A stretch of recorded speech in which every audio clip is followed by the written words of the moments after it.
अस्सलाम वालेकुम वरहमतुल्लाहि वबरकातुहू। दोस्तों मैं हूं आतिफ कुरैशी और आप देख रहे हैं मेरा यूट्यूब चैनल। दोस्तों एक दफ़ा 3 डाकू रात को डाका डालने के लिए एक घर में गए। जब वो वापस इस घर के एक कमरे में दाखिल हुए तो 3 खूबसूरत और हसीनो जमील लड़कियां सो रही थी। जब डाकू ने इनको अकेले देखा तो इनके दिल में शैतान ने शैतानगी पैदा कर दी और इन्होंने इन तीनों लड़कियों के साथ इस कमरे में जबरदस्ती ज़िना करना शुरू कर दिया। दोस्तों इस कमरे में अंधेरा इतना ज़्यादा था कि इन तीनों लड़कियों को इन लोगों की शक्ल की पहचान ना हुई और वो तीनों डाकू भी लड़कियों की शक्ल को ना देख सके। दोस्तों तीनों बहनों से जबरदस्ती जिना करके वो डाकू वहां से चले गए। चंद दिनों बाद वो तीनों डाकू एक गली में से गुजर रहे थे जिस गली में मस्जिद थी। दोस्तों इस मस्जिद में इमाम साहब तकरीर फरमा रहे थे कि जिना इंसान पर ऐसा कर्ज है जो इंसान को हर हालत में अदा करना पड़ता है, लेकिन अगर कोई इंसान अल्लाह के दरवाजे पर तौबा कर ले तो अल्लाह ताला इसके कर्ज को ज़ाइल कर देता है, लेकिन शर्त यह है कि सच्चे दिल से तौबा हो। दोस्तों इमाम साहब की ये बात इन तीनों के दिल को जा लगी क्योंकि वो तीनों भी इकलौती बहनों के भाई थे। इन तीनों ने कहा कि अगर हमारी बहनों को किसी नामहरम ने हाथ भी लगाया तो हम इसकी जान निकाल देंगे। तो दूसरे ने कहा कि जो कर्ज हम पर है वो हमें हर हालत में उतारना पड़ेगा। दोस्तों इसी वक्त तीसरे ने कहा कि गुनाह हमने किया है और सजा तो हमारी मासूम बहनों को भुगतनी पड़ेगी। दोस्तों ऐसे भाई के जिंदा रहने से तो अच्छा है कि वो पानी में डूबकर मर जाए। दोस्तों अब इन तीनों को अपने गुनाह का एहसास हो गया और इन्होंने एक दूसरे से कहा कि इसकी तलाफी कैसे की जाए। इसके बाद वो मस्जिद के अंदर दाखिल हुए और इमाम साहब को सारी सूरत हाल से आगाह किया। दोस्तों इमाम साहब ने कहा कि मेरा रब बड़ा गफूरुर रहीम है, अगर वो माफ करने पर आए तो 100 कत्ल करने वाले को भी माफ कर देता है, लेकिन अगर पकड़ने लगे तो एक रेशम के धागे जितने गुनाह से भी पकड़ लेता है। लेकिन अगर तुम सच्चे दिल से इसके दरवाजे पर तौबा करते हो तो वो गफूरुर रहीम है, तुम्हें जरूर माफ फरमा देगा। लेकिन मेरा रब इस वक्त तुम्हें माफ नहीं करेगा जब तक वो 3 लड़कियां तुम्हें माफ नहीं करेंगी। दोस्तों वो लड़कियों की तरफ चल पड़े। चलते चलते वो इन तीनों लड़कियों के घर में पहुंच गए। जब वो तीनों डाकू वहां पहुंचे तो इन्होंने दरवाजा खटखटाया तो एक बहन बाहर आई और दरवाजा खोला और पूछा कि तुम कौन हो और यहाँ क्या करने आए हो। तो इन तीनों में से एक ने कहा कि एक जरूरी काम था जिसको पूरा किए बिना हमें सुकून नहीं आ रहा। दोस्तों इनकी बातों से इस लड़की को तसल्ली मिली और वो तीनों को अंदर ले गई। जब वो अंदर दाखिल हुए तो बाकी 2 बहनें रो रही थी। तो इन्होंने पूछा कि तुम रो क्यों रही हो और क्या तुम्हारे माँ बाप नहीं? तो इन्होंने कहा कि हमारा एक बुजुर्ग बाप था, एक रात वो किसी काम से बाहर गया तो 3 डाकुओं ने हम पर हमला कर दिया और हम तीनों को अकेला पाकर हमारे साथ जबरदस्ती की। और जब ये खबर हमारे बूढ़े बाप ने सुनी तो वो ये बात बर्दाश्त न कर सका और वो इसी वक्त इस दुनिया से रुखसत हो गया। दोस्तों ये सुनकर इन तीनों में से एक बोला कि तुम इन तीनों आदमियों को जानती हो जिन्होंने तुम्हारे साथ ये जुल्म किया?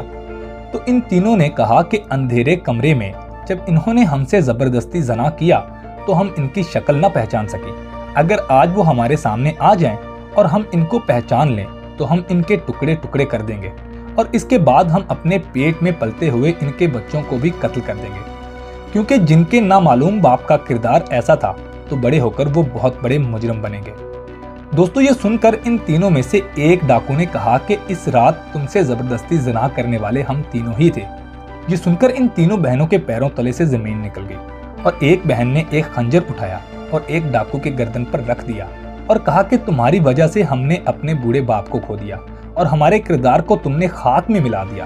अब तुम्हारा इस दुनिया में रहने का कोई हक नहीं। दोस्तों उसी वक्त दूसरा भाई बोला और उसने कहा कि वाकई हमसे बहुत बड़ा गुनाह हुआ है, लेकिन हम इसकी तलाफी करने के लिए ही तुम्हारे पास आए हैं। अगर हम अपने गुनाह की तौबा न करते तो हम दोबारा इस घर में क्यों आते और अपने गुनाह के बारे में भला तुमको क्यों बताते? ये सुनकर इसने कहा कि तुम अपनी गलती की इस्लाह कैसे कर सकते हो?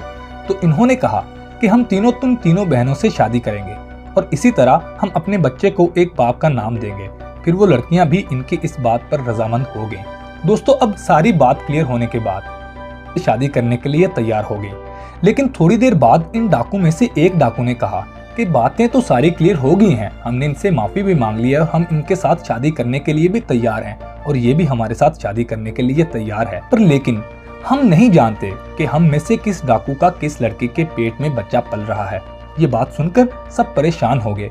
थोड़ी देर सोचने के बाद इन्होंने कहा कि हम इमाम मस्जिद के पास चलते हैं और इन्हीं से इस मसले का हल निकाल लेते हैं। फिर एक ने कहा कि हम इमाम साहब को यहाँ बुला लेते हैं। इन दोनों ने इसकी बात पर इत्तेफाक कर लिया। दोस्तों फिर एक डाकू इमाम साहब को लेकर हाजिर हुआ और इमाम साहब को तमाम सूरत हाल से आगाह किया।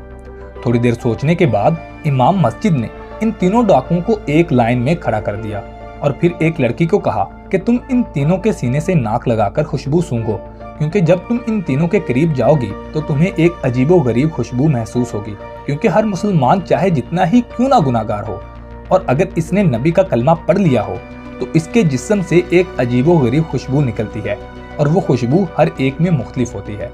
और जब तुम इन तीनों में खुशबू सूंघोगी तो तुम्हें महसूस होगा कि इस दिन कौन सा डाकू तुम्हारे करीब आया था।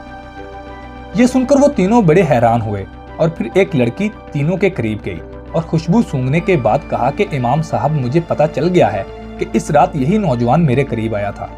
फिर इमाम साहब ने इस लड़की और लड़के को अलहदा बिठा दिया और फिर दूसरी लड़की को कहा कि इन दोनों में से चेक करो और फिर बताओ कि इनमें से कौन सा शख्स था जो तुम्हारे करीब आया था। फिर इस लड़की ने खुशबू सूंघी तो कहा इमाम साहब ये दूसरा आदमी है जिससे खुशबू आ रही है, जो इस रात जबरदस्ती करते वक्त इसके जिस्म से आती थी। इमाम साहब ने इनको भी अलहदा बिठा दिया और फिर तीसरी लड़की को कहा कि ये आखिरी नौजवान तुम्हारा गुनाहगार है। इमाम साहब की अक्लमंदी को देखकर वो सब बड़े मुतासर हुए। फिर इमाम मस्जिद ने इन तीनों का निकाह पढ़ा दिया और तीनों अपनी गलती की तलाफी करके हंसी खुशी जिंदगी गुजारने लगे। और जब 1 साल बाद तीनों के बच्चे पैदा हुए तो इनकी शक्लें अपने बाप पर थी। तो दोस्तों आज की इस कहानी से हमें ये सबक मिलता है कि अपने अल्फाजों को दुरुस्त अंदाज में बयान करें। अगरचे वो इमाम मस्जिद उस दिन मस्जिद के अंदर कोई शर्अंगेज तकरीर कर रहा होता तो ये बातें ना बता रहा होता तो इन तीनों डाकुओं को राह ना मिलती। दोस्तों आप अपनी ज़बान से जो भी बातें अदा करेंगे वो किसी ना किसी तरह से किसी ना किसी इंसान के ऊपर असरअंदाज लाजमी होगी, बिल वास्ता या बिला वास्ता। तो लिहाजा ख्याल करें कि आप अपने ज़ुबान से जो भी लफ्ज़ अदा करें वो बेहतर हों और किसी की भलाई के काम आए। अस्सलाम वालेकुम।